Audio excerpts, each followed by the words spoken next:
Mkoa wa Kilimanjaro una lengo la kuwapatia chanjo ya polio watoto wenye umri chini ya miaka 10 wapatao 193,680.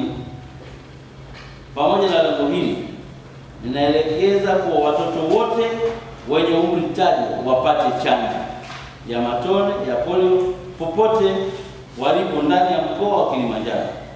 Kuna hawa inawezekana idadi hii ikawa ni idadi Raimo na timu yake wakaona ndio hawa, lakini tukienda huko tutakuta watoto wengine wenye umri kama huu ambao hatuko include kwenye hizi takwimu.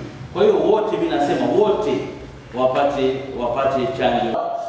Wanalala masokoni, wanalala stendi za mabasi, wanalala wote hawa, twendeni kwenye mikusanyiko hii tukafanya hiyo kazi.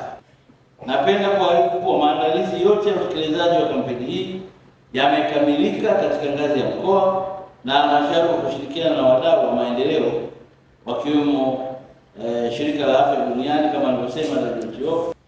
Na malengo tulionayo ni kuhakikisha kwamba watoto takriban 3,63,680 katika mkoa wetu wanapewa chanjo hii ya polio, watoto ambao ni chini na umri wa miaka 10.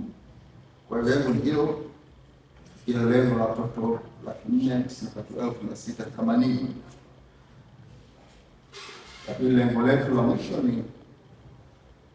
ni kuomba sasa wadau mbalimbali, wajumbe wa kamati hii na wananchi kwa ujumla kutoa ushirikiano wa kutosha kabisa kuhakikisha kwamba zoezi hili linafanyika kwa mafanikio, ili malengo haya ambayo yamepangwa na mkoa lakini yamepangwa na serikali yanaweza kufikiwa.